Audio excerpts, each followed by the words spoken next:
इन सब की मदद से एक इतिहासकार इतिहास को डिसाइफर करने का काम करता है। तो इन सब के बारे में हम पढ़ेंगे पुरातात्विक साक्ष्य में। अरण्यक के बाद एक और चैप्टर जोड़ दिया और उसी को हम बाद में कहते हैं उपनिषद। इसको भगवानों के द्वारा लिखा गया, भगवानों के द्वारा कंपाइल किया गया, इसलिए इसको अपौरुषेय कहा गया। देखिए, नमस्कार दोस्तों, मैं विशाल और आप सभी का एक बार फिर से स्वागत करता हूं।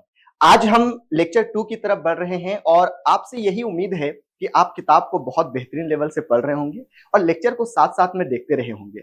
मैं आपसे ये भी अनुरोध करूंगा कि आप साथ में नोट्स बनाते चलिए। हालांकि किताब आपके पास है पढ़ने के लिए, बहुत डिटेल में है, लेकिन एक शॉर्ट नोट्स जो कि हम यहाँ पे लिखते रह रहे हैं उसको आप साथ में लिखते चलिएगा। चलिए, कल के क्लास को थोड़ा सा हम रिवाइज कर लेते हैं बेटा कि कहाँ तक हमने पढ़ा था। सबसे पहले हमने इतिहास के बारे में देखा था, भारतीय इतिहास के बारे में, कि इतिहास शब्द कहां से आया है। हमने हेरोडोटस के बारे में भी देखा था, उनकी किताब हिस्टोरीज के बारे में पढ़ा था और उनको इतिहास का जनक कहा जाता है, ये भी हमने देखा था। भाई साहब, अगर हम बात करें इतिहास की तो हमने ये डिस्कस किया था कि सर इतिहास जो है वो बेसिकली हिस्टोरिया से निकला है और हिस्टोरिया का मतलब जो है वो होता है जानना। जानोगे कैसे? तो जानने के लिए हमने देखा था कि हमारे पास कुछ सोर्सेस होती है, कुछ साक्ष्य होता है और इन साक्ष्य की मदद से हम किसी भी चीज को जानते हैं। साक्ष्य बेसिकली 2 भागों में हमने डिवाइड किया था बेटा। अगर आपको याद होगा तो एक जो साक्ष्य है उसको हम पुरातात्विक साक्ष्य कहते हैं और दूसरा जो साक्ष्य है इसको साहित्यिक साक्ष्य या लिखित साक्ष्य कहते हैं। आज के क्लास में जो हम पढ़ने वाले हैं वो इसी सोर्सेस के बारे में पढ़ने वाले हैं। मैंने आपको यह भी बताया था कि इन सोर्सेस को पढ़ने का काम जो करता है वो इतिहासकार कहता है और इतिहासकार किस तरीके से इन सोर्स की मदद से इतिहास बताने का काम करता है वो आज मैं आपको समझाऊंगा। आज मैं आपको पढ़ने सिखाऊंगा कि कैसे इतिहास को पढ़ा जाता है। हो सकता है कि आज की क्लास थोड़ा आपको टफ लगे, क्यों? क्योंकि आज मैं पूरे भारतीय इतिहास की बात करने वाला हूं। पूरे एक ही क्लास में किस तरीके से हम इतिहास की मदद से हिस्ट्री को डिसाइफर करते हैं ये मैं सिखाने वाला हूं। तो आप बने रहिए, बिल्कुल ध्यान से देखिएगा आज की क्लास को। तो सबसे पहले हम देखते हैं कि साक्ष्य को कितने भागों में बांटा गया है। तो मैंने आपको बताया कि सर साक्ष्य को हम 2 हिस्सों में बांटते हैं। एक जो है उसको हम लिखित साक्ष्य या साहित्यिक साक्ष्य कहते हैं, दूसरा हमारा पुरातात्विक साक्ष्य है जिसको हम आर्कियोलॉजिकल सोर्सेस भी कहते हैं। अगर हम पुरातात्विक साक्ष्य की बात करें तो हम यहाँ पे देखते हैं कि हमें कुछ पेंटिंग्स मिल गए, चित्र मिल गए, कुछ मूर्तियां मिल गई, कुछ सिक्के मिल गए, कुछ अभिलेख मिल गए, इंस्क्रिप्शन मिल गया, कुछ हमें मॉन्यूमेंट्स या स्मारक मिल गए और कुछ मुहरे या सील मिल गए। इन सब की मदद से एक इतिहासकार इतिहास को डिसाइफर करने का काम करता है। तो इन सब के बारे में हम पढ़ेंगे पुरातात्विक साक्ष्य में।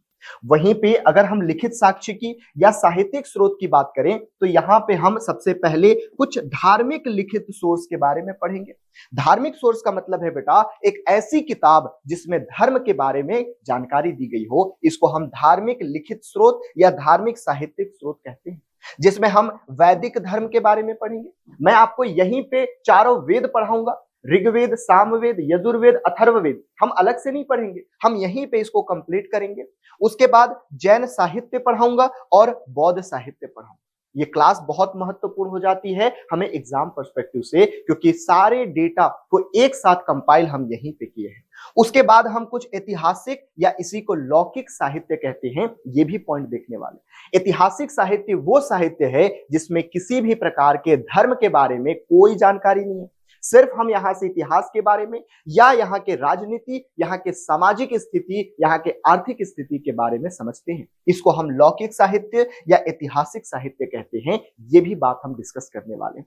उसके बाद हम विदेशी यात्री, क्योंकि फॉरेन ट्रेवलर जो आए भारत में वो भी हमारे इतिहास के बारे में कुछ लिखे। जैसे आपको याद होगा चीनी ट्रेवलर था फाहियान, सीयूकी, ये सब भारत आए थे और भारत के बारे में उन्होंने लिखना शुरू किया। उसी तरीके से ग्रीक से लोग आए।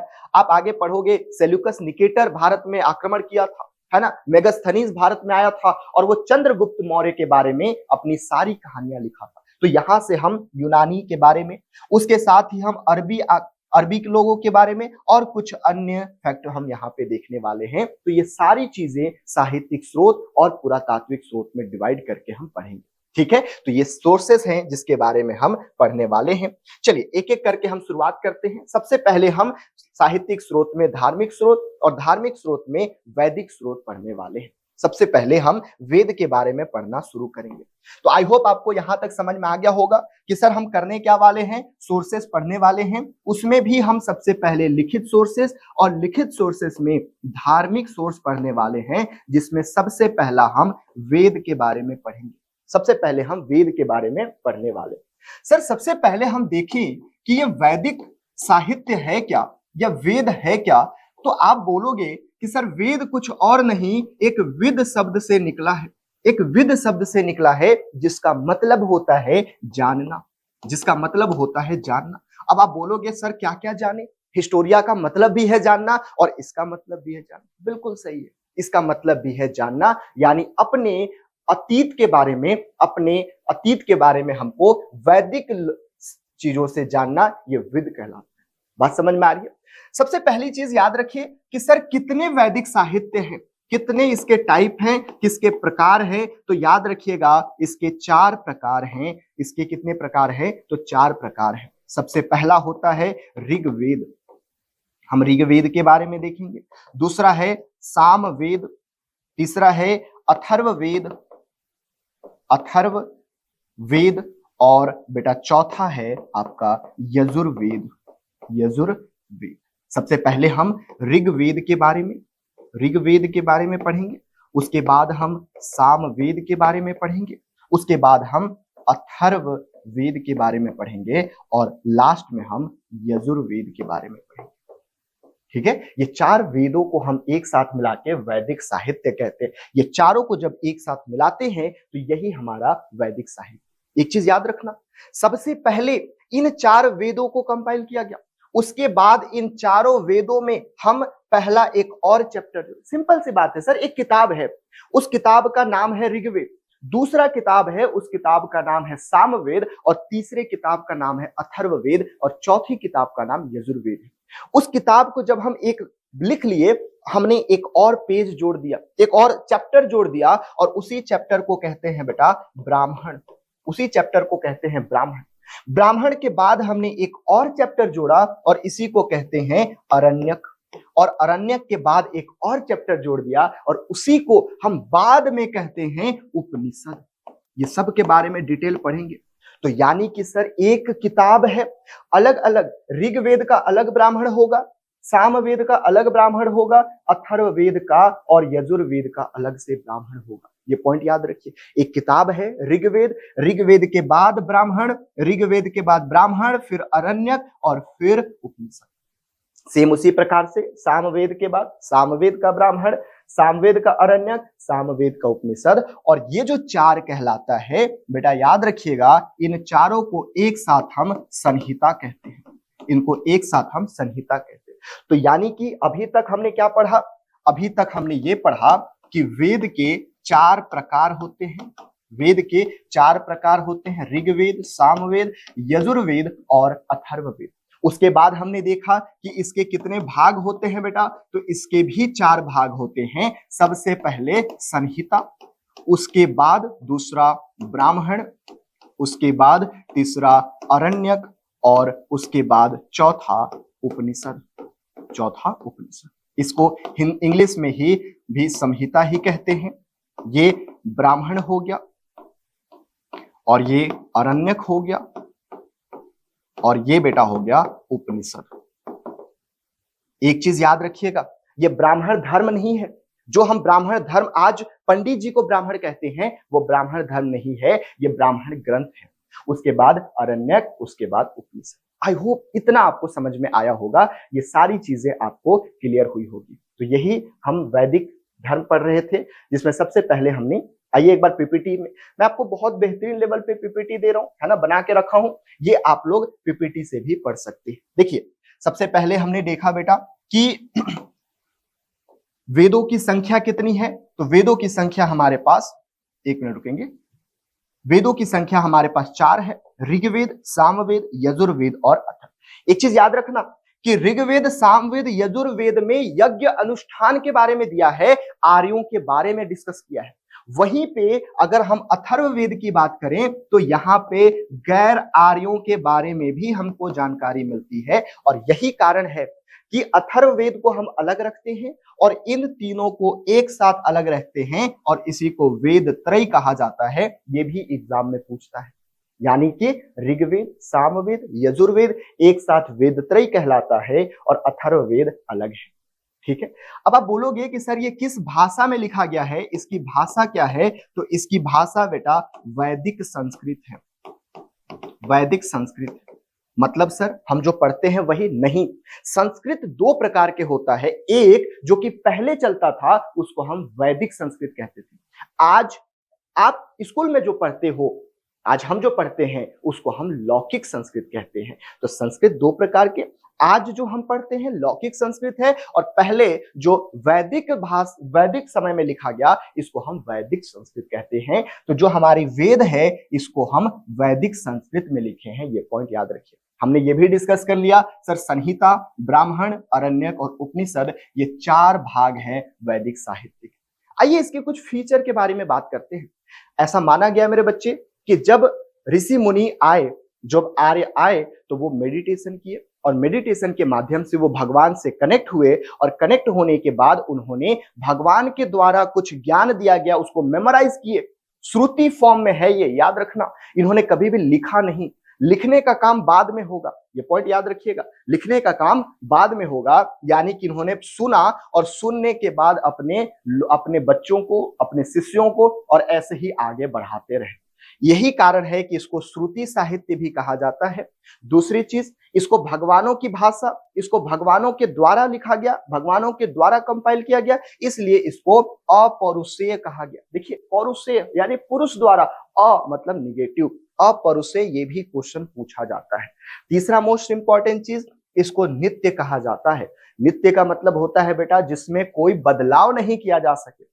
आज अगर हम संविधान की बात करें तो संविधान में बदलाव पॉसिबल है अंडर आर्टिकल 368, लेकिन अगर आप वेद की बात करें, वेद में जो लिखा है वही मानना पड़ेगा, कोई बदलाव नहीं हो सकता, इसलिए इसको नित्य कहते हैं। ऐसा माना गया कि संकलन करने वाले जो हैं वो कृष्ण द्वैपायन वेद व्यास हुआ करते थे। तो ये सारी चीजें हमने डिस्कस कर ली। ये भारत का सबसे प्राचीनतम धर्म ग्रंथ है, ये भी पॉइंट आपको याद रखनी है, ये भी पॉइंट आपको याद रखने हैं। आई होप यहां तक आपको समझ में आया होगा। बिल्कुल बेहतरीन लेवल पे हमने इसको समझने की कोशिश की। देखिए हमने अभी यहाँ पे वेद त्रय के बारे में पढ़ा। वेद त्रय के साथ ही एक और क्वेश्चन पूछता है कि सर प्रस्थान त्रय क्या होता है? प्रस्थान त्रय क्या होता है? अगर आपसे बेटा वेद त्रय पूछा, अगर आपसे पूछा कि वेद त्रय क्या होता है, तो आप सिंपल बोलोगे सर ऋग्वेद, सामवेद और यजुर्वेद को एक साथ वेद त्रय कहा जाता है। वहीं पे उपनिषद, ब्रह्मसूत्र और श्रीमद् भागवत गीता को एक साथ प्रस्थान त्रय कहा जाता है। हालांकि ये वेदों का हिस्सा नहीं है, लेकिन कई बार एग्जामिनर आपको कंफ्यूज करने के लिए ये क्वेश्चन पूछता है, इसलिए मैं यहीं पे बता रहा हूं कि श्रीमद् भागवत गीता, ब्रह्मसूत्र और उपनिषद को एक साथ मिला के प्रस्थान त्रय कहा जाता है। वहीं पे ऋग्वेद, सामवेद, यजुर्वेद को एक साथ मिला के वेद त्रय कहा जाता है। आई होप ये सारी चीजें आपको समझ में आ रही होगी, बहुत ही अच्छे तरीके से आप समझ रहे होंगे। आइए थोड़ा सा हम अब एक एक वेद को आगे पढ़ते हैं, एक एक वेद को थोड़ा सा डिटेल में समझने की कोशिश करते हैं। देखिए सबसे प्राचीन वेद की अगर हम बात करें, सबसे प्राचीनतम वेद की अगर हम बात करें तो वो है बच्चे ऋग्वेद, सबसे प्राचीनतम वेद माना जाता है। अब देखिए ये एक किताब है, तो आज जब हम किताब पढ़ते हैं, आप जो किताब बगल में लेके बैठे हो उसमें भी अध्याय है बेटा, उसमें भी क्या है? अध्याय है। तो इसके अध्याय को हम मंडल कहते हैं। आपके लगभग 20, 25, 30 जो भी अध्याय बने हैं उसी को हम यहाँ पे मंडल कहते हैं। और कितने मंडल हैं? 10 मंडल हैं।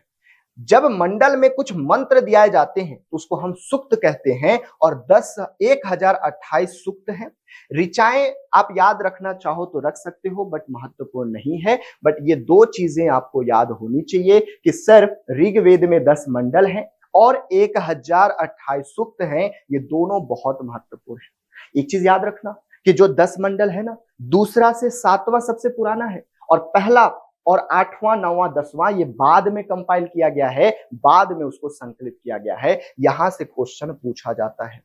तो यानी कि सर दूसरा से 7वां मंडल जो है वो सबसे पुराना है, पहला 8वां 9वां और 10वां बाद में कंपाइल किया गया, यानी नवीनतम ग्रंथ है। ये भी पॉइंट कई बार पूछा गया है। सबसे मोस्ट इंपॉर्टेंट चीज कि सर इसकी जानकारी क्या मिलती है, तो हमें आर्यों के जीवन और सप्त सिंधु प्रदेश। सर सप्त सिंधु प्रदेश है क्या?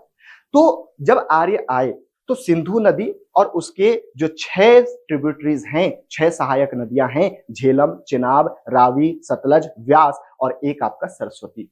हालांकि आज सरस्वती नदी को घग्गर हाकरा नदी से जोड़ा जाता है आज, क्योंकि वो लुप्त हो चुकी है, लेकिन पहले इन 7 नदियों के क्षेत्र को सप्त सिंधु प्रदेश कहते थे। वो वहीं पे रुके और वहीं पे रहना शुरू कर दिए, वहीं पे रहना शुरू कर दिए, और उसकी जानकारी हमें ऋग्वेद से मिलती है, ऋग्वेद से मिलती है। ये पॉइंट याद रखिएगा। मोस्ट इंपॉर्टेंट चीज कि सर ऋग्वेद का जो पाठ करता होता है ना, उसको हम ऋत्विज कहते हैं। क्या कहते हैं बेटा? ऋत्विज कहते हैं। यानी कि जो पाठ करता है, जो उसको रिसाइट करता है, उसको हम ऋत्विज कहते हैं। और जो वेद को पढ़ता है ना, वो ऋत्विज कहलाता है, और जो ऋग्वेद को पढ़ा उसको हम होत्री कहते हैं। ये क्वेश्चन पूछा हुआ है आपके एग्जाम में कि सर ऋत्विज क्या है? तो जो वेदों का पाठ करता है उसको हम ऋत्विज कहते हैं, और जो ऋग्वेद का पाठ कर रहा था उसको हम होत्री कहते हैं। ये पॉइंट याद रखिएगा। ऋग्वेद की ब्रांचेस हैं, 6 ब्रांचेस हैं, बट आपको 2 याद रखना है, साकल ब्रांच और बास्कल ब्रांच। ये 2 महत्वपूर्ण है। हालांकि अश्वलायन, सांख्यायन, मांडुक्य ये भी महत्वपूर्ण है, लेकिन आपको ये 2 याद रखने हैं बेटा कि साकल और बास्कल ऋग्वेद की शाखाएं हैं, पूछा जाता है। दूसरी चीज, यहाँ पे गाय का उल्लेख है, गाय को पवित्र माना जाता है, और गाय के लिए अघन्या शब्द का उपयोग किया जाता है। अघन्या का मतलब होता है नॉट टू बी किल्ड, यानी जिसकी हत्या नहीं की जा सके, जिसको मारा ना जाए, उसको अघन्य कहा जाता है। याद रखिए, यहाँ ब्रह्मा का भी उल्लेख है, लेकिन आत्मा शब्द का कोई उल्लेख नहीं है। यह महत्वपूर्ण है, एग्जाम में पूछता है। ठीक है, कि ऋग्वेद में आत्मा का उल्लेख है या क्या? नहीं है। ऋग्वेद में ब्रह्मा का उल्लेख है। एक चीज याद रखिए, भगवान विष्णु के वामन अवतार का भी उल्लेख मिलता है। आपको पता होगा 10 अवतार है भगवान विष्णु के, तो जो वामन अवतार है उनका उल्लेख हमको ऋग्वेद में मिलता है। ये पॉइंट आपको याद रखना। तो यहां से क्या क्या याद रखना है सर? ऋग्वेद सबसे प्राचीनतम वेद है, सबसे प्राचीनतम वेद, सबसे बड़ा वेद है, जिसमें 10 मंडल है, 1028 सूक्त हैं, 10,552 ऋचाएं हैं। ये पॉइंट याद रखने हैं। मोस्ट इंपॉर्टेंट चीज, इससे हमें आर्यों की जानकारी मिलती है और सप्त सिंधु प्रदेश की जानकारी मिलती है। हमने ये भी डिस्कस किया कि वेदों के पाठकर्ता को ऋत्विज कहते हैं, और जो ऋग्वेद का पाठ करता है उसको हम होत्री कहते हैं। ये भी हमने डिस्कस किया।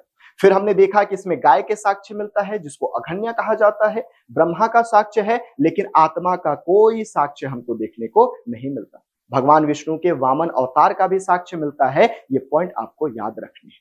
आई होप यहां तक समझ में आया होगा। आइए थोड़ा सा और इसके बारे में डिस्कस करते हैं, जो आपके मेंस लेवल के लिए महत्वपूर्ण है।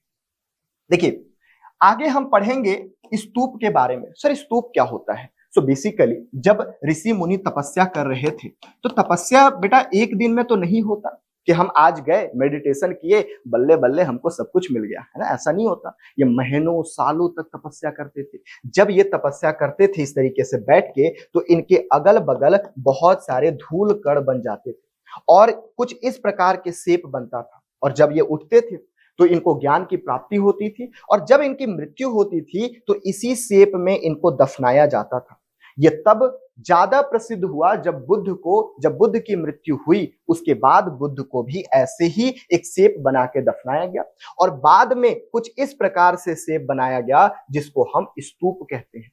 तो स्तूप शब्द का सर्वप्रथम जो उल्लेख मिलता है वो हमें ऋग्वेद में मिलता है। ये पॉइंट पूछा गया है। आगे हम पढ़ेंगे जैन धर्म, और जैन धर्म में 24 तीर्थंकर हुआ करते थे, जिसमें पहला जो तीर्थंकर है वो आदिनाथ ऋषभ देव है। आदिनाथ ऋषभ देव का जो पहला साक्ष्य है वो भी हमें यहीं पे देखने को मिलता है। ये पॉइंट याद रखिए, ठीक है। वहीं पे एक रीत के बारे में, ये थोड़ा सा माफ कीजिएगा, ये गलत हो गया। ये रीत ऐसे लिखाता है ये क्वेश्चन आपके यूपीएससी में पूछा गया है, लेकिन मुझे पूरा भरोसा है कि एक दिन सीजीपीएससी ये क्वेश्चन जरूर पूछेगा। क्यों? क्योंकि बहुत महत्वपूर्ण है। रित क्या होता है और धर्म क्या होता है, ये दोनों महत्वपूर्ण है, एक दूसरे से जुड़ा हुआ है। बेटा रित जो है वो प्राकृतिक नियम है, नेचुरल लॉ है, और वही जब हम उसको वर्ण व्यवस्था में जोड़ देते हैं तो वही धर्म कहलाता है। हमने 4 वर्ण पढ़ा ना, कौन कौन सा? सबसे पहले बोल सकते हो लाइक ब्राह्मण, उसके बाद क्षत्रिय, फिर वैश्य, उसके बाद शूद्र। तो एक प्राकृतिक व्यवस्था चल रही थी, मनुष्य था, जन्म लिया और अपने बेसिक नीड को फुलफिल कर रहा था, कोई उसमें भेदभाव नहीं था, वो रित कहलाता है। लेकिन जब हम उसमें बोल दिए कि तुम ऊपर हो, सेकंड नंबर अलग है, थर्ड नंबर वैश्य है, फोर्थ नंबर, यानी हमने वर्ण व्यवस्था डाल दिया, यही बाद में धर्म कहलाया कि हम ब्राह्मण धर्म से हैं, हिंदू धर्म से हैं। तो याद रखना रीत क्या है? तो प्राकृतिक नियम है, नेचुरल लॉ है। लेकिन जब हम इसमें धर्म डाल देते हैं, जब हम इसमें वर्ण डाल देते हैं तो यही आगे धर्म कहलाता है। ये पॉइंट याद रखिएगा, पूछा हुआ है। ठीक है, आई होप यहां तक आपको समझ में आया होगा। अब ये विष्णु के 10 अवतार हैं, आप एक बार पढ़ लीजिएगा, जैसे मत्स्य अवतार, कुर्मा अवतार, वराह अवतार, नरसिंह अवतार, वामन अवतार, इनके बारे में ही डिस्कस मिलता है हमको ऋग्वेद में। साथ ही परशुराम अवतार, राम अवतार, बलराम अवतार, बुद्ध अवतार और कल्कि अवतार। कल्कि भविष्य के हैं भगवान हैं। ऐसा माना गया है कि जब दुनिया बहुत बोल सकते हो कि कलयुग में जब बहुत पाप आ जाएगा तब कल्कि आएंगे और इसको प्रोटेक्ट करेंगे, प्रिजर्व करेंगे। ठीक है, तो ये सारी चीजें क्लियर है। अब थोड़ा सा हम इनके 10 जो हमने डिस्कस किया कि 10 मंडल हैं, उसको थोड़ा सा देखते हैं। हमने अभी ये डिस्कस किया कि सर ऋग्वेद में 10 मंडल हैं, तो 10 मंडल में क्या क्या दिया गया है ये थोड़ा सा हमको डिस्कस करना पड़ेगा, क्योंकि महत्वपूर्ण है ये आपके एग्जाम पर्सपेक्टिव से। आइए थोड़ा सा इसको देखते हैं क्या क्या दिया गया है।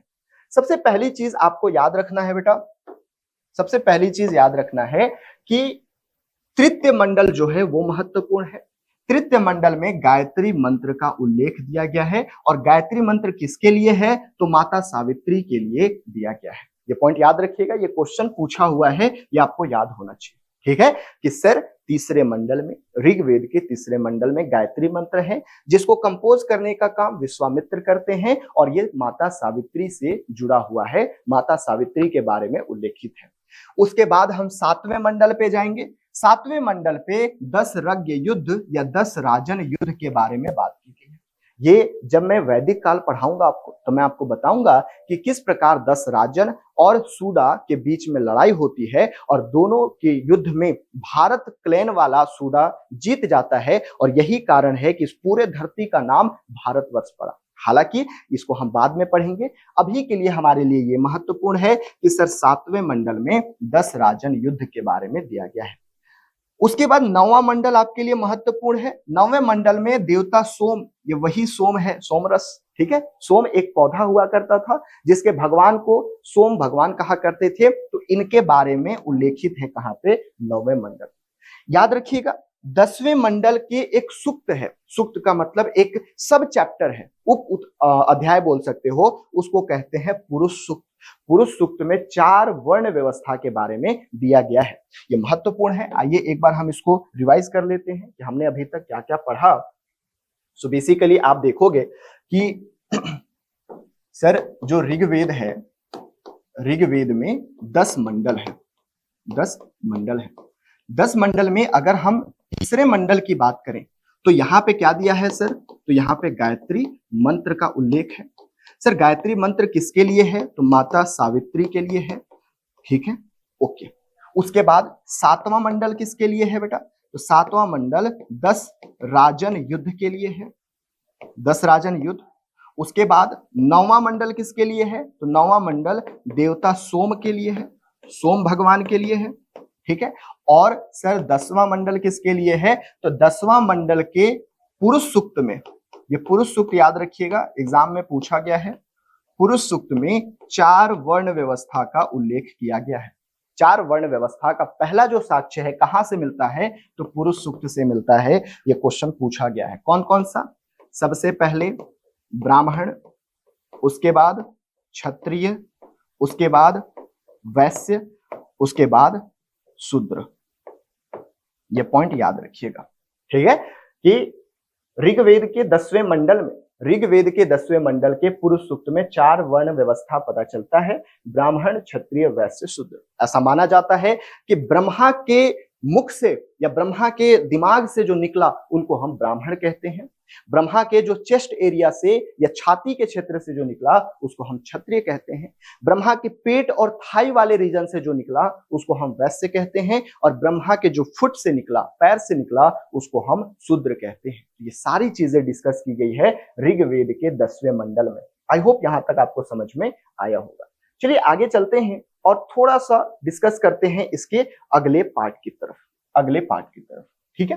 देखिए बेटा, ऋग्वेद में कुछ नदियों के बारे में उल्लेख है, लगभग 25 नदियों का उल्लेख मिलता है हमको, लेकिन लगभग 7-8 आपको महत्वपूर्ण याद रखने हैं। सारा याद नहीं रखना, कुछ 7-8 नदियां हैं जिनके पुराने नाम और आज के नाम पूछा जाता है, जैसे सिंधु नदी, जिसको आज इंडस नदी भी माना जाता है या सिंधु नदी भी कहते हैं। ये पॉइंट आप याद रखिएगा, ठीक है, सिंधु नदी या इंडस रिवर, ये पॉइंट आपको याद रखने हैं। दूसरी महत्वपूर्ण चीज सरस्वती नदी, जिसको आज हम घग्गर हाकरा नदी के नाम से जानते हैं, जो कि सरस्वती नदी राजस्थान हरियाणा में प्रवाहित होती थी, आज विलुप्त हो चुकी है।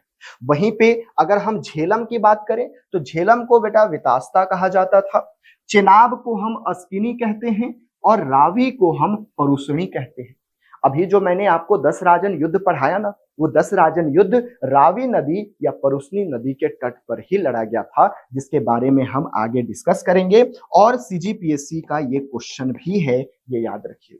दूसरी महत्वपूर्ण चीज, व्यास नदी को हम विपाशा कहते हैं। और एक इंटरेस्टिंग चीज बताऊं, 2026 में यूपीएससी का क्वेश्चन अगर आप देखोगे तो ये 4 नदियों के बारे में पूछा गया है। बात समझ में आ रही है? यानी इतना महत्वपूर्ण है ये आपके लिए, आप समझ सकते हो। सीजीपीएससी में भी पूछा गया है, अलग अलग स्टेट पीएससी में भी पूछा गया है, इवन यूपीएससी भी यहां से क्वेश्चन पूछा है, ठीक है। उसके बाद याद रखना, सतलज नदी को हम सुतुद्री कहते हैं, और ऐसे ही एक नदी और आपको याद रखना है, गंडक नदी, जिसको हम सदा नीरा नदी कहते हैं। एक चीज याद रखिएगा बेटा कि यहां से हमें गंगा और यमुना के भी साक्ष्य मिले हैं, जो कि एग्जाम में पूछता है। यमुना नदी के बारे में 2 बार और गंगा नदी के बारे में 1 बार साक्ष्य मिलता है। तो इतनी नदियां जिसके पुराना नाम और आधुनिक नाम आपको याद होना चाहिए, ठीक है। एक बार रिवाइज कर लेते हैं कि सर इंडस या सिंधु नदी पहले भी वही नाम से जाना जाता था। सरस्वती नदी को एक नाम और याद रखना कि नदी तमा या माते तमा, ये भी कहा जाता था। नदी तमा या माते तमा ये भी कहा जाता था सरस्वती नदी को। उसके अलावा झेलम को वितास्ता, चेनाब को अस्किनी, रावी को परुष्णी, व्यास को विपाशा, सतलज को सुतुद्री और गंडक को सदानीरा कहा जाता है। ये पॉइंट आपको याद रखने हैं, ठीक है, महत्वपूर्ण है, पूछा गया है। गंगा और यमुना का भी उल्लेख मिलता है। एक चीज याद रखिएगा कि कश्मीर घाटी में एक नदी बहती थी जिसको मरुध्वधा नदी कहते हैं, सबसे ज्यादा उल्लेख सिंधु नदी का है 25 नदियों में, लेकिन सबसे पवित्र नदी सरस्वती को माना जाता है। ये पॉइंट याद रखें, ठीक है। चलिए यहां तक आई होप आपको समझ में आ रहा होगा। अब जैसा कि मैंने आपको पहले ही डिस्कस किया, थोड़ा सा मैंने आपको बताया था कि सर अगर हम बात करें वेदों की, तो वेद में सबसे पहला ऋग्वेद के नीचे एक ब्राह्मण ग्रंथ मिलेगा, और ब्राह्मण के बाद एक अरण्यक ग्रंथ मिलेगा, और अरण्यक के बाद एक आपको उपनिषद ग्रंथ मिलेगा। एक चीज याद रखना बेटा, उपनिषद बाद में जोड़ा गया है, हम आगे इसको डिस्कस करेंगे, है ना। क्योंकि यहाँ पे बहुत ज्यादा कर्मकांड, यज्ञ, अनुष्ठान, कुरीतियां फैल चुकी थी, यही कारण है कि उपनिषद जोड़ना पड़ा। ये हम बहुत डिटेल में डिस्कस करेंगे इसके बारे में जब हम वैदिक काल पढ़ेंगे। अभी के लिए याद रखना कि ऋग्वेद के बाद ब्राह्मण के बाद अरण्यक के बाद उपनिषद। सेम ऐसे ही जब हम सामवेद पढ़ेंगे तो इसमें भी ब्राह्मण, इसमें भी अरण्यक और इसमें भी उपनिषद पढ़ेंगे। तो आइए थोड़ा सा हम इनके बारे में डिस्कस करते हैं, और इनके कुछ अलग अलग किताबें हैं, कुछ अलग अलग मंत्र हैं, कुछ अलग अलग भाग है जिसके बारे में हमको पढ़ना है, जो कि एग्जाम में पूछता है। आइए देखते हैं इसको क्या क्या हमारे लिए महत्वपूर्ण है। तो एक चीज याद रखना बेटा, ये जो पेज अभी मैं पढ़ाने वाला हूं, यहां से कई बार क्वेश्चन पूछा गया है, ये आपको बहुत ध्यान से पढ़ना है।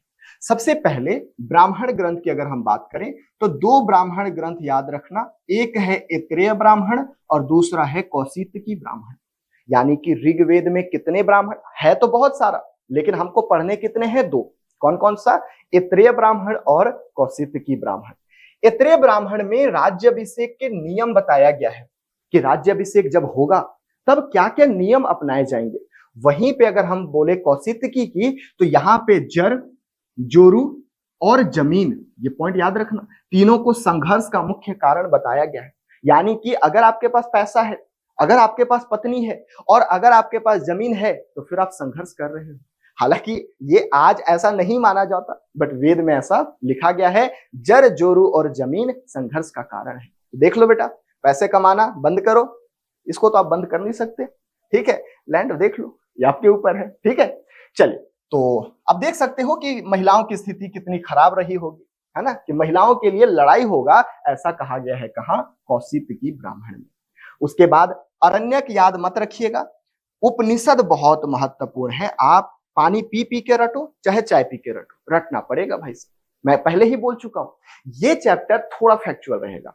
हालांकि टीचर का रोल बहुत कम है यहाँ पे, मैं आपको फैक्ट याद करा सकता हूं, बट टाइम बहुत लगेगा, इसलिए ये आपको धीरे धीरे ही याद करना पड़ेगा। कई चैप्टर ऐसे होंगे जो आपको बहुत बोरिंग लगेगा कि सर इतना याद करना पड़ता है, मैं नहीं करने वाला। करना पड़ेगा भाई, चाहिए ना जॉब, ठीक है, तो करो। देखिए, यहां तो आप याद कर लोगे, क्यों? क्योंकि ऐत्रेय और कौशितकी सेम है, सेम है। भले ही इसमें अलग महत्व है। जैसे ऐत्रेय में बोला गया है कि ऋग्वेद में उपनिषद की संख्या 10 है और इसमें ओम का महत्व का उल्लेख है। ऋग्वेद में 10 है, याद 2 रखने हैं, 10 याद नहीं रखने, लेकिन ओम बहुत महत्वपूर्ण है, ये याद रखिएगा। ऐत्रेय कहता है और आत्मा के प्रतीक ब्रह्मा का रूप है, ब्रह्मा को ही हम आत्मा मानते हैं, ये कौशितकी कहता है। तो आपको 2 चीज याद हो गया होगा, सर ऋग्वेद का ब्राह्मण ऐत्रेय और कौशितकी ब्राह्मण। ऋग्वेद के 2 उपनिषद, ऋग्वेद के 2 उपनिषद कौन कौन? ऐत्रेय और कौशितकी। आई होप यहां तक याद कर लिए होंगे। एक महत्वपूर्ण चीज कि सर हर वेद का उपवेद भी है, यहां आयुर्वेद है। हर वेद का एक उपवेद होता है, तो ऋग्वेद का उपवेद क्या है? आयुर्वेद है। चलिए आगे चलते हैं। तो यहां तक हमने ऋग्वेद के बारे में सब कुछ पढ़ लिया। एक बार आप आंख बंद करिए, वीडियो पॉज करिए और एक बार रिवाइज करिए कि क्या क्या आपने पढ़ा, क्या आपको याद है। चलिए आपके लिए मैं ही रिवाइज करवा देता हूं। सबसे पहले हमने ऋग्वेद में देखा कि सबसे प्राचीन वेद है, सबसे प्राचीन ग्रंथ है, सबसे बड़ा है, 10 मंडल है, 1028 सूक्त है, 10,552 ऋचाएं हैं। इसमें हमें दूसरा से 7वां मंडल जो है, ध्यान से सुनना, तुम्हारे लिए ही बोल रहा हूं, ध्यान से समझना है। दूसरा से 7वां मंडल जो है वो पुराना है बेटा, पहला 8वां, 9वां, 10वां नवीनतम है, यानी बाद में कंपाइल किया। यहां से हमें आर्यों के बारे में और सप्त सिंधु प्रदेश के बारे में जानकारी मिलती है। वेदों के पाठकर्ता को, रिसाइटर को हम ऋत्विज कहते हैं और ऋग्वेद के पाठकर्ता को हम क्या कहते हैं? होत्री कहते हैं। ये सारी चीजें हमने डिस्कस की। उसके बाद हमने ये भी देखा कि यहाँ पे गाय को पवित्र माना गया है, अघन्या शब्द यूज किया गया है। दूसरी महत्वपूर्ण चीज, आत्मा का उल्लेख नहीं है, ब्रह्मा का उल्लेख है, वामन अवतार के भी साक्ष्य मिलते हैं। ये सारी चीजें हमने कवर की। उसके बाद हमने देखा कि यहाँ पे स्तूप शब्द का सर्वप्रथम साक्ष्य मिलता है, ऋग्वेद में ही इसका साक्ष्य मिलता है और जैन धर्म के पहले तीर्थंकर जिनका नाम है आदिनाथ ऋषभदेव, इनका भी साक्ष्य मिलता है। यहाँ पे हमें ऋत का भी साक्ष्य मिलता है। ऋत का मतलब होता है प्राकृतिक नियम, जो कि बाद में वर्ण व्यवस्था के कारण धर्म कहलाया। उसके बाद हम इसके सारे ब्राह्मण ग्रंथ के बारे में तो नहीं, लेकिन 2 याद किए। कौन कौन सा याद है?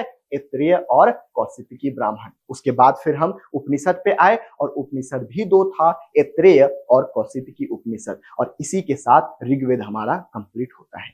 आइए सामवेद के बारे में आगे पढ़ते हैं। सामवेद देखिए महत्वपूर्ण इसलिए है क्योंकि थोड़ा सा हम डिस्कस करते हैं। बेटा देखिए, ऋग्वेद में मंत्र दिया गया है ना, इस मंत्र को पढ़ोगे कैसे? किताब में मैंने लिख तो दिया है, आप उसको पढ़ोगे कैसे, उच्चारण करोगे कैसे? वो सारी चीजें आपने बचपन में 12 खड़ी पढ़ा है, क का की ऐसे पढ़े हो ना, तभी तो आप बुक पढ़ पा रहे हो। ऋग्वेद में मंत्र दिया, उच्चारण कैसे करोगे? हमने पढ़ा तीसरे मंडल में गायत्री मंत्र दिया है, पढ़ोगे कैसे? गायत्री मंत्र दो तरीके से पढ़ सकते हैं, ओम भूर्भुवः स्वः, ऐसे ही पढ़ सकते हैं, बट हम कैसे पढ़ते हैं? ओम भूर्भुवः स्वः तत्सवितुर्वरेण्यम। तो ये जो गायन हुआ ना, ये जो म्यूजिक देने का काम करता है, वो सामवेद देता है। ऋग्वेद मंत्र देता है, इस मंत्र को उच्चारण कैसे करोगे, गाओगे कैसे, ये बताता है सामवेद। साम का मतलब ही होता है बेटा गायन, और याद रखना ये सबसे छोटा वेद है, क्योंकि ऋग्वेद में जितनी चीजें दी गई है उसके सिर्फ गायन के बारे में बताता है कौन? सामवेद। ठीक है, तो यज्ञ के समय जितने भी मंत्र गाए जाते हैं उसके बारे में उल्लेख दिया गया है, और इसीलिए इसको भारतीय संगीत का सबसे प्राचीनतम ग्रंथ माना गया है। ऐसा माना जाता है कि भारतीय संगीत की जो शुरुआत होती है वो सामवेद से ही होती है। ये पॉइंट याद रखिएगा। जिस तरीके से ऋग्वेद के जो पाठकर्ता थे उसको हम होत्री कहते हैं, उसी प्रकार से सामवेद के पाठकर्ता को उद्गाता कहते हैं। जब आप कंपेयर करके पढ़ते हो आसान हो जाता है आपके लिए पढ़ना। ऋग्वेद के पाठकर्ता होत्री, सामवेद के पाठकर्ता उद्गाता, ये याद रखेंगे। दूसरी चीज, संकलनकर्ता कौन है बेटा? तो जैमिनी और सुकर्मा को माना जाता है संकलनकर्ता। ठीक है, याद रखिएगा मंत्रों की संख्या इसमें 27 अध्याय हैं और 1875 ऋचाएं हैं। 1875 ऋचाएं, जिसमें 1800 ऋग्वेद से लिया गया है और 75 अलग है। जो भी ऋग्वेद में मंत्र था उसी को डायरेक्टली यहाँ कॉपी पेस्ट किया गया है, 75 को छोड़कर 75 अलग से लिया गया। तो ये पॉइंट आपको याद रखने हैं। ठीक है, इसके मूलतः 1000 शाखा हैं, लेकिन हमको 3 याद रखने हैं, महत्वपूर्ण है ये 3, एकदम रट लीजिए। कौन कौन सा 3 है भाई साहब? तो सबसे पहला जो आपका मंत्र है, सबसे पहला जो ब्रांच है उसको कहते हैं कौथुम ब्रांच, दूसरा रामायणीय ब्रांच और तीसरा जैमिनीय संहिता। सबसे पहला कौथुम, दूसरा रामायणीय। मैं रामायणीय नहीं बोल रहा हूं, याद से सुनिए मेरे को, रामायणीय बोल रहा हूं मैं। पहला कौथुम, दूसरा रामायणीय, तीसरा जैमिनीय। ये तीनों शाखाएं पूछी जाती है, याद रखिएगा, बहुत महत्वपूर्ण है तो 1000, लेकिन 3 महत्वपूर्ण है, कौथुम ब्रांच, रामायणीय ब्रांच और जैमिनीय ब्रांच। तो इसके बारे में भी हमको समझना था। आई होप यहां तक आपको समझ में आया होगा। चलिए आगे डिस्कस करते हैं। सेम उसी प्रकार से ब्राह्मण ग्रंथ, उसके बाद फिर अरण्यक और उपनिषद। ब्राह्मण ग्रंथ में याद रखना बेटा कि पंचविश, षड्विश और जैमिनीय, ये 3 महत्वपूर्ण है। कितने महत्वपूर्ण है? 3 महत्वपूर्ण है। ये याद नहीं भी रखोगे चलेगा, लेकिन ये याद रखिएगा कि सर सामवेद में कितने महत्वपूर्ण ब्राह्मण ग्रंथ? 3 महत्वपूर्ण, पंचविश, षड्विश और जैमिनीय। पंचविश, षड्विश और जैमिनीय। उसके बाद अरण्यक याद रखने की जरूरत नहीं है, लेकिन उपनिषद महत्वपूर्ण है। उपनिषद में केन उपनिषद याद रखिएगा और छांदोग्य उपनिषद याद रखिएगा। केन उपनिषद जो है वो गुरु शिष्य संवाद के बारे में बताता है। दूसरा, उमा देवी और हेमवती की कथा भी यहाँ पे लिखा गया है। केन उपनिषद, उमा देवी और हेमवती की कथा और गुरु शिष्य संवाद बताया गया है। वहीं पे छांदोग्य उपनिषद जो है वो सबसे प्राचीन उपनिषद है, ये क्वेश्चन पूछा गया। ठीक है, छांदोग्य उपनिषद जो है सबसे प्राचीन उपनिषद है। किसके बाद? बृहदारण्य के साथ। ठीक है, बृहदारण्य भी प्राचीन है, वहीं पे छांदोग्य भी प्राचीन। सबसे पहला कृष्ण भगवान की जो साक्ष्य मिलते हैं वो छांदोग्य उपनिषद से मिलते हैं। कृष्ण भगवान को कहा गया है कि ये देवकी पुत्र हैं। देवकी पुत्र के साथ ही इनका साक्ष्य मिलता है, उल्लेख मिलता है, और इनको अंगिरा ऋषि का शिष्य कहा गया है। कहाँ? छांदोग्य। इसके बारे में हम आगे भी पढ़ते हैं। ठीक है, तो छांदोग्य उपनिषद, पहले चीज कि देवकी पुत्र कृष्ण का उल्लेख है और इनको अंगिरा ऋषि का शिष्य भी कहा गया है। आगे जब हम वैदिक काल पढ़ेंगे तो हम 4 आश्रम व्यवस्था पढ़ेंगे। पहला होता है ब्रह्मचर्य, दूसरा गृहस्थ, तीसरा वामप्रस्थ और चौथा संन्यास। हालांकि संन्यास शब्द जो है वो बौद्ध और जैन धर्म में जोड़ा गया, लेकिन उससे पहले का जो 3 जो आश्रम है उसका साक्ष्य हमको छंदोग्य उपनिषद से मिलता है। कौन कौन सा बेटा? ब्रह्मचर्य, गृहस्थ और वामप्रस्थ, ये 3 आश्रम का साक्ष्य हमको छंदोग्य उपनिषद से मिलता है। साथ ही श्वेत केतु संवाद, नारद सनत कुमार का वृतांत और याद रखिएगा सत्यकाम जबाली की कथा यहीं से मिलते हैं। हालांकि मैं मानता हूं ये बहुत फैक्चुअल क्लास है, बट बिलीव मी, आप इसको बार बार पढ़िएगा, 2-3 बार वीडियो को सुनिएगा, इतना महत्वपूर्ण है ये क्लास। अभी आने वाले 2-3 क्लास और इतने महत्वपूर्ण है कि जिसको आप स्किप नहीं कर सकते। बात समझ में आ रही है? तो ये केन उपनिषद और छांदोग्य उपनिषद आपको याद है। उसी तरीके से सामवेद के उपवेद को हम गंधर्व वेद कहते हैं।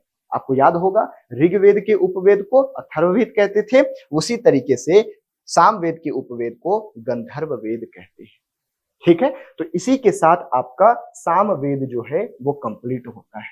अब हम चलेंगे यजुर्वेद में। अब हम कहां पे चलेंगे बेटा? यजुर्वेद में। यजुर्वेद को पढ़ना है। ठीक है, ऋग्वेद और सामवेद को बहुत अच्छी तरीके से समझने के बाद अब बारी आती है हमारे यजुर्वेद की। ये तीसरा वेद है और महत्वपूर्ण इसलिए है क्योंकि जितने भी कारनामे हुए वो यजुर्वेद के कारण ही हुए।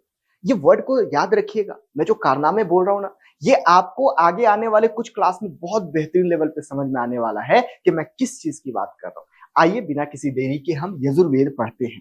देखिए बेटा, आज की क्लासेस ना आपके लिए महत्वपूर्ण के साथ साथ थोड़ी बोरिंग है आपके लेवल पे। मैं तो इसको पढ़ा रहा हूं, है ना, मेरे लिए तो बहुत इंटरेस्टिंग है क्योंकि मैं इसके डेप्थ को समझ रहा हूं कि एग्जाम में कितना महत्वपूर्ण है। आपके लिए थोड़ा बोरिंग हो सकती है बट इंटरेस्टिंग करके हम पढ़ते हैं। देखिए, याद रखिए कि सबसे पहला हमने ऋग्वेद पढ़ा।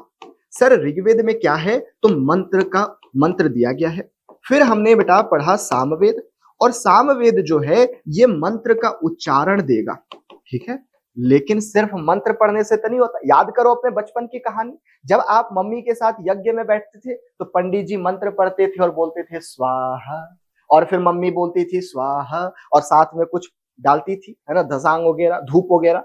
यानी कि मंत्र के साथ साथ हमको यज्ञ करना है, मंत्र के साथ साथ हमको अनुष्ठान करना है, और मंत्र के साथ साथ दान दक्षिणा भी देना है। और यही चीज है यजुर्वेद में।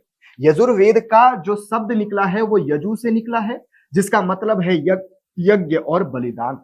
याद रखिए, जब तक आप कुछ सेक्रीफाइस नहीं करते तब तक आपको कुछ नहीं मिलेगा। सेक्रीफाइस हाँ जी आज करते हैं, हाँ जी आज आपको याद होगा हम जब पूजा पाठ करने जाते हैं तो भगवान को बोलते हैं भगवान वो लड़की से बात करवा देना, 1 किलो लड्डू चढ़ाऊंगा। 1 किलो लड्डू की जो बात हो रही है ना बेटा, ये भी सेक्रीफाइस है। हालांकि यहां सेक्रीफाइस हम जीव की देते थे, लेकिन आज जो सेक्रीफाइस करते हैं वो हम छोटी चीजों के लिए करते हैं। इसको हम लघु यज्ञ कहते हैं।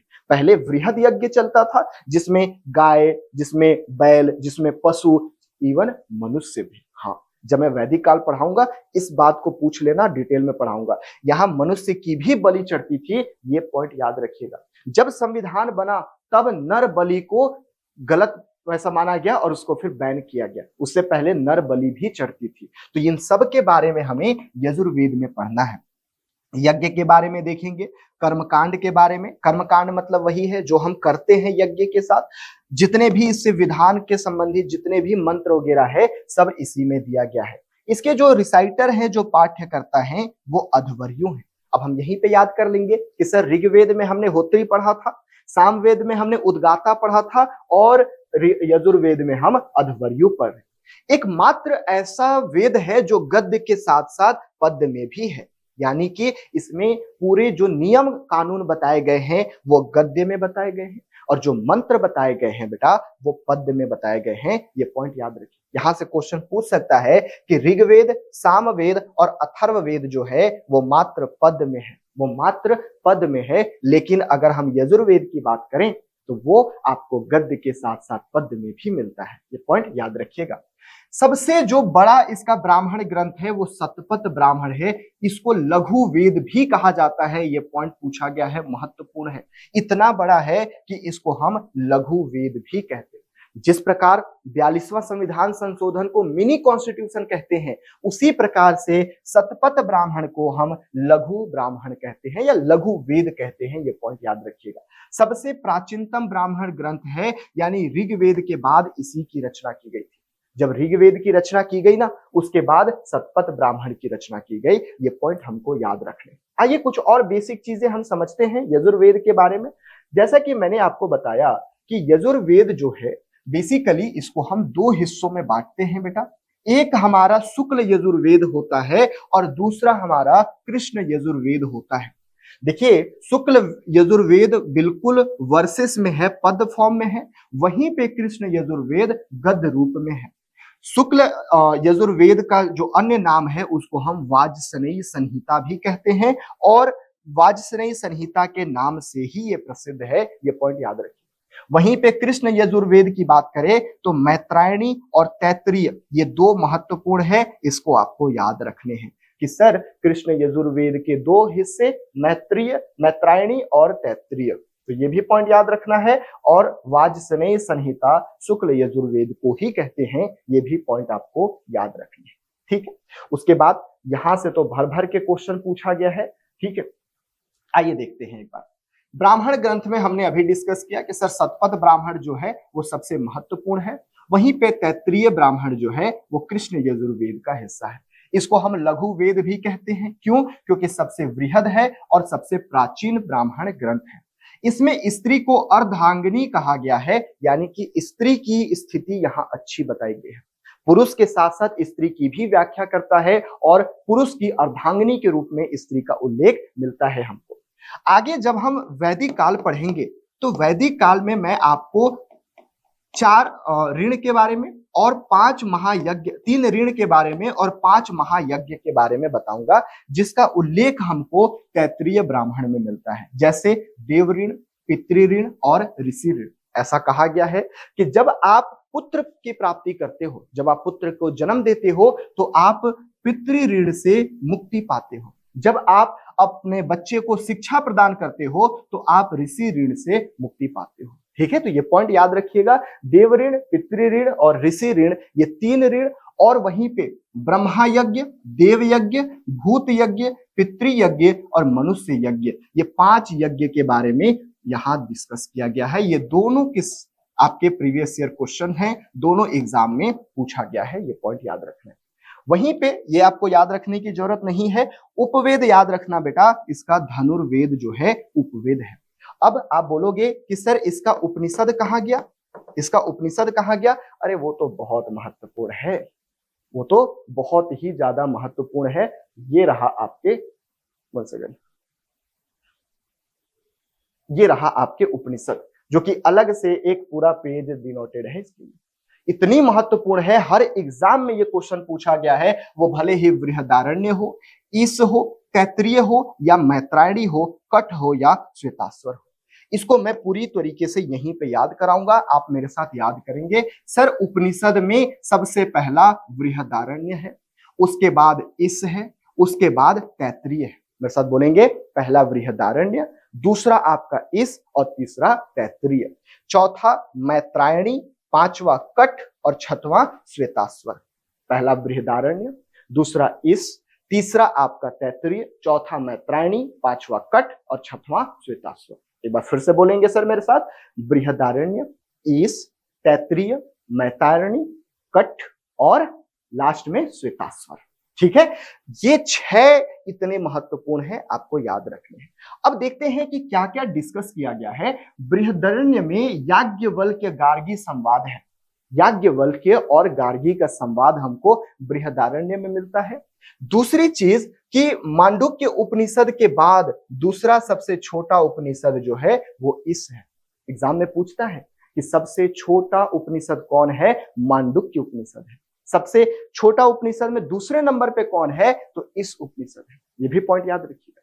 मोस्ट इंपॉर्टेंट चीज, अतिथि देवो भव, आज जो हम भारतीय सरकार जो है, गवर्नमेंट ऑफ इंडिया जो है, इसको फ्लरिश कर रही है अपने अलग अलग मीटिंग में कि अतिथि हमारे लिए भगवान है। तो ये भी पूछता है कि अतिथि देवो भव कहाँ से लिया गया है? तो ये तैत्तिरायणी उपनिषद से लिया गया है। वहीं पे भृगु और वरुण का संवाद कहाँ मिलता है? तैत्तिरीय उपनिषद। क्वेश्चन कैसे पूछेगा सर? मैच करने के लिए क्वेश्चन देता है। ठीक है, उसके साथ सबसे नया उपनिषद जो है वो मैत्रायणी उपनिषद है। भगवान यम और नचिकेत का संवाद मिलता है कठ उपनिषद। ये आप देख सकते होंगे कि ये यम और नचिकेत यहाँ पे आपस में बातें कर रहे हैं, जिसका उल्लेख हमको कठ उपनिषद में मिलता है। सफेद अश्व द्वारा वाहित और भक्ति शब्द का सबसे पहला उल्लेख कहां से मिलता है? श्वेताश्वर उपनिषद। जब हम मेडिवल इंडिया पढ़ेंगे तो वहां पे हम भक्ति और सूफी मूवमेंट पढ़ने वाले हैं। तो भक्ति शब्द जो पहली बार आया वो आपको यहीं से देखने को मिलता है, श्वेताश्वर उपनिषद से ही देखने को मिलता है। ये पॉइंट याद रखिए, ठीक है। कि सर हमने यजुर्वेद में 6 उपनिषद पढ़ा, बृहदारण्य, उसके बाद उसके बाद तैत्तिरीय, उसके बाद मैत्रायणी, उसके बाद कठ और उसके बाद श्वेताश्वर। बृहदारण्य की बात करें तो यज्ञवाल के गार्गी संवाद देखने को मिलता है। इस उपनिषद की बात करें तो ये हमें दूसरा सबसे छोटा उपनिषद मिलता है। तैत्तिरीय उपनिषद की बात करें तो यहाँ पे हमें वरुण और भृगु संवाद देखने को मिलता है और साथ ही अतिथि देवो भव का साक्ष्य मिलता है। मैत्रायणी सबसे नया है। वहीं पे अगर हम कठ की बात करें तो यम नचिकेत संवाद मिलता है। श्वेताश्वर की बात करें तो श्वेत अश्व और भक्ति शब्द का सर्वप्रथम उल्लेख हमको श्वेताश्वर उपनिषद से मिलता है। ये सारी चीजें आपको याद रखनी है, ठीक है। और इसी के साथ हमारा ये 3 वेद कंप्लीट होता है। लास्ट है अथर्ववेद।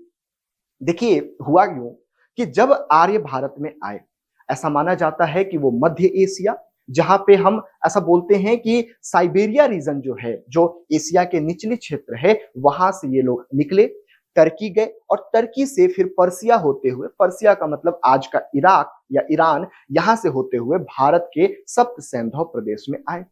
जब वो भारत में आए उस समय पे भारत पे सिंधु घाटी सभ्यता के लोग रहते थे, जिसको हम मेलुहा के नाम से जानते हैं। हमें एग्जैक्टली ये नहीं पता कि मेलुहा ही द्रविड़ियन लोग हैं या मेलुहा कहीं और चले गए, बट कई इतिहासकारों का मानना है कि मेलुहा लोग या सिंधु घाटी सभ्यता के लोग नीचे दक्षिण की तरफ चले गए, जो बाद में द्रविड़ियन कहलाए। हो सकता है, बट हमें एग्जैक्टली नहीं पता, इतिहासकार का अलग अलग मत है। लेकिन यूं हुआ कि जब आर्य आए तो उस समय पे सिंधु घाटी में हड़प्पन लोग रहते थे। तो आर्य अपने आप को तो आर्य कहते थे, सुपीरियर कहते थे हालांकि, और ये गैर आर्य कहलाए। तो देखिए आर्य के लिए तो ये 3 वेद जो है वो कंपाइल किया गया।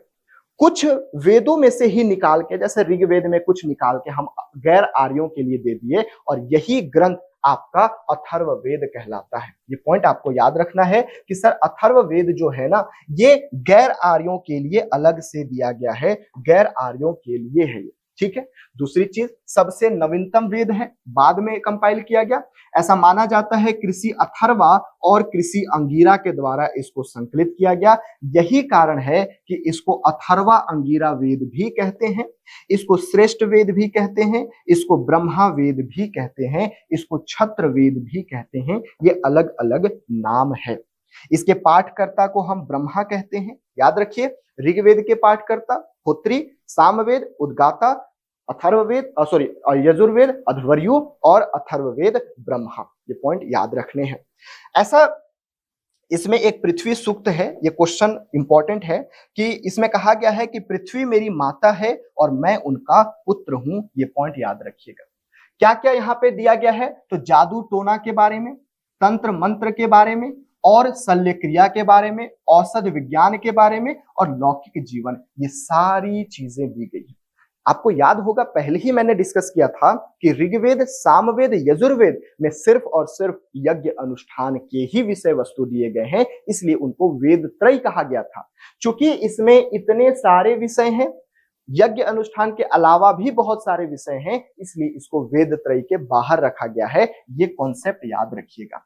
देखिए हम कॉन्सेप्चुअल चीजें पढ़ रहे हैं। इतिहास का मतलब सिर्फ और सिर्फ फैक्ट रट लेना नहीं होता है। जब तक आप कॉन्सेप्ट नहीं समझते हो, आप ये कभी नहीं समझ पाओगे कि एक्चुअल में इतिहास लिखा क्यों गया है।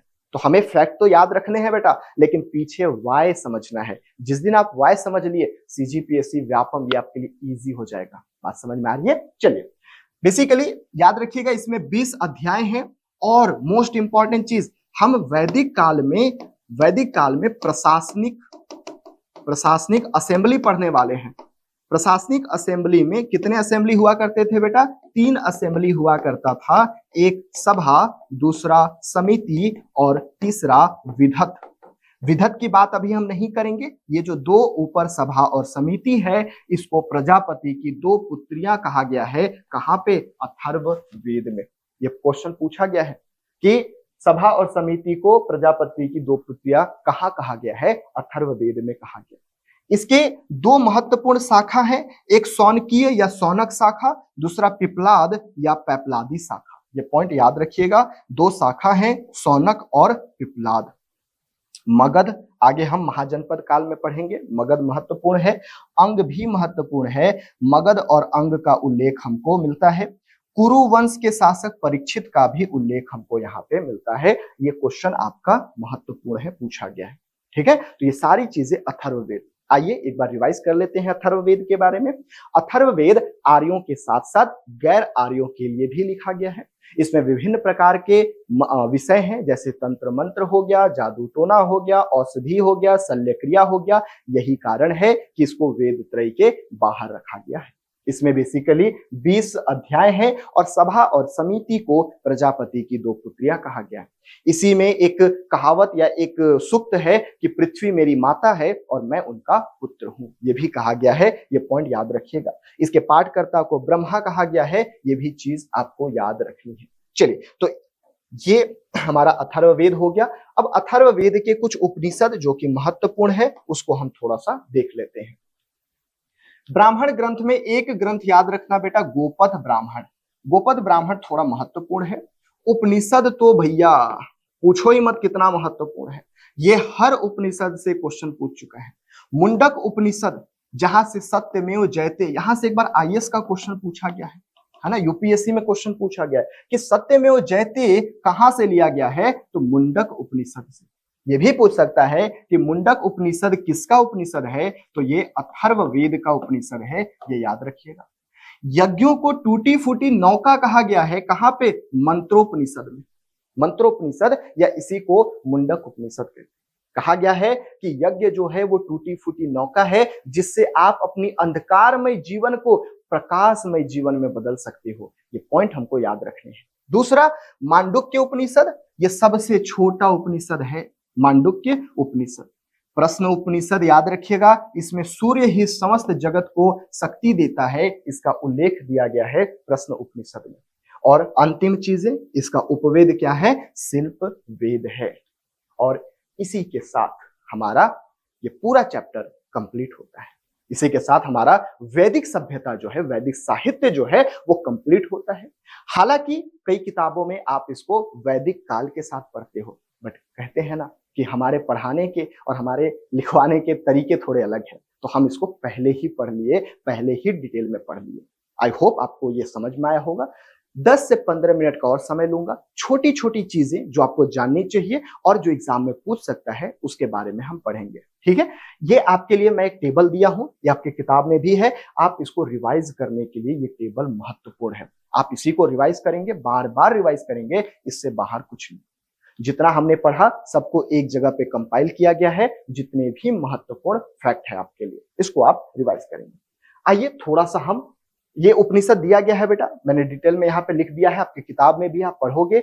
एक चीज याद रखिएगा कि उपनिषद चूंकि वेदों के लास्ट भाग है, इसलिए इसको हम वेदांत भी कहते हैं, वेदों का अंत यानी कि वेदांत। चलिए आगे चलते हैं। उपनिषद की संख्या याद रखिएगा 108 है, हालांकि 13 को ही प्रमाणिक माना जाता है, लेकिन उपनिषद की संख्या 108 है। तो ये भी पूछता है कुल संख्या 108, प्रमाणिक कितना है, 13 है। ये पॉइंट याद रखिएगा।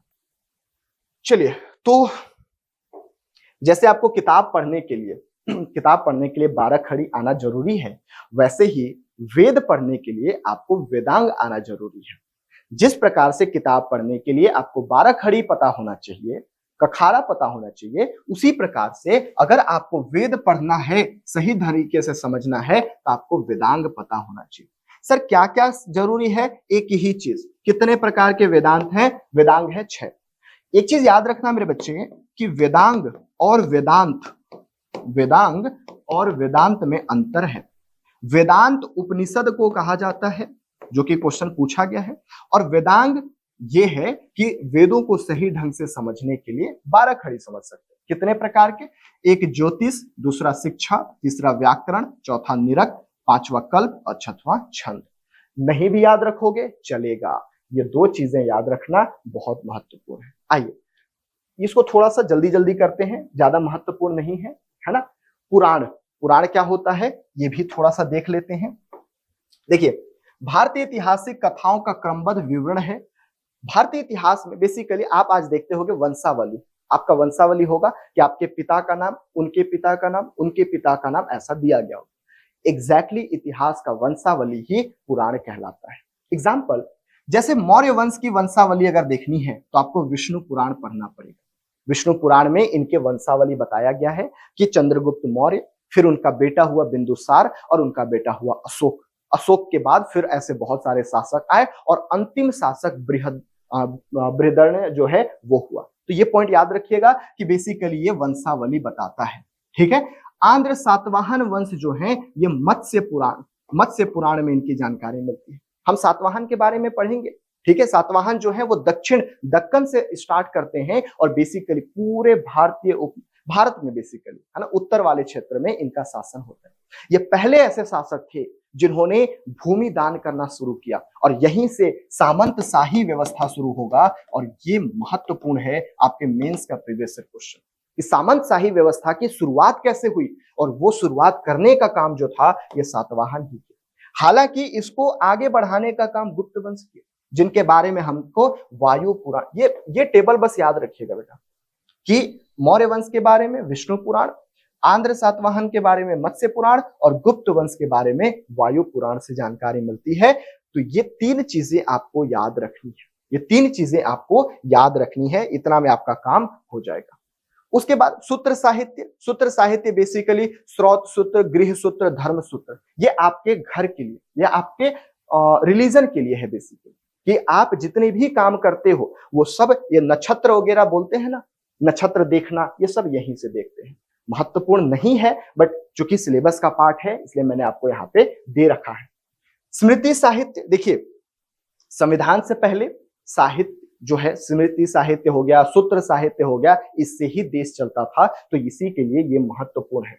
मनुस्मृति सबसे प्राचीनतम है, ये याद रखना है, बस एक ही चीज है। और दूसरा ये कि शुंग काल के बारे में मनुस्मृति से जानकारी मिलती है। ये क्वेश्चन एक बार पूछा गया है, याद रखना है आपको कि सर मनुस्मृति सबसे प्राचीनतम ग्रंथ है। मनु नामक एक देवता या इंसान हुआ करता था जिसने शुंग काल के बारे में मनुस्मृति लिखा था। ठीक है। दूसरी चीज याज्ञवल्क्य की स्मृति, जिससे हमें मौर्योत्तर काल के बारे में जानकारी मिलती है, और वहीं पे नारद स्मृति जहां से गुप्त काल के बारे में, और देवल स्मृति जहां से पूर्व मध्य काल के बारे में जानकारी मिलती है। मध्यकाल में हम देखेंगे कि 712 एडी में 712 एडी में मोहम्मद बिन कासिम का भारत पे आक्रमण होता है और मुस्लिम धर्म का स्टार्ट हो जाता है, इस्लामिक इन्वेजन शुरू हो जाता है। और यहीं से जब इस्लामिक इन्वेजन शुरू हुआ तो पुनः हिंदू धर्म को प्रवेश, पूरा हिंदू धर्म में आने के लिए नियम दिया गया कि अगर तुम इस्लाम धर्म धारण कर लेते हो तो भी आप वापस हिंदू धर्म में आ सकते हो। और इसकी जो नियम है वो देवल स्मृति में है। तो ये 4 स्मृति याद रखना है, मनुस्मृति, याज्ञवल्क्य स्मृति, नारद स्मृति और देवल स्मृति। यहां से क्वेश्चन पूछ सकता है, ये पॉइंट याद रखिएगा।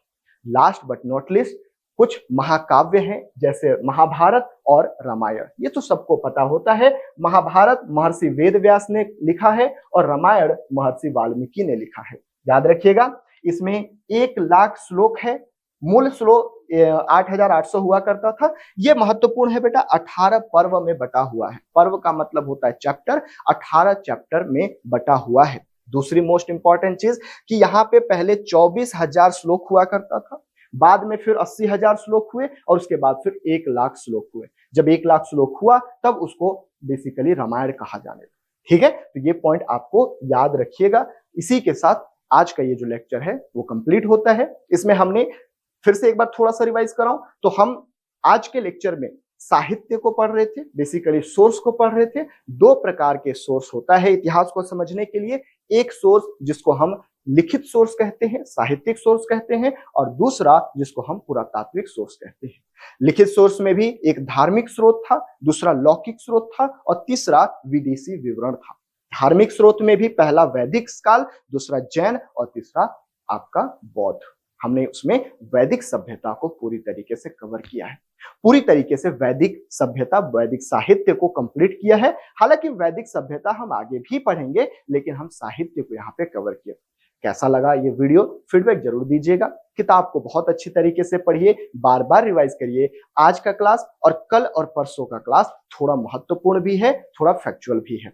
मैं पूरी कोशिश कर रहा हूँ कि आपको बोरिंग ना लगे, है ना, क्लासेस इंटरेस्टिंग लगे। लेकिन कुछ चैप्टर होते हैं ना बेटा, जब आप कहीं रास्ते पे जाते हो, कहीं मंजिल पे जाते हो, तो कई जगह पे आपको रास्ता एकदम मस्त है ना, हाईवे मिलता है, लेकिन कई जगह पे मुड़ान भी मिलता है, कई जगह पे जंगल भी मिलती है। क्या आप उस मुड़ान को स्किप कर देते हो क्या? क्या आप उस घाट को, क्या आप उस जंगल को स्किप कर देते हो क्या? नहीं ना। हमें उस जंगल के भी मजे लेने हैं और उस हाईवे के भी मजे लेने हैं। हम इसी के साथ आज के इस लेक्चर को कंप्लीट करते हैं।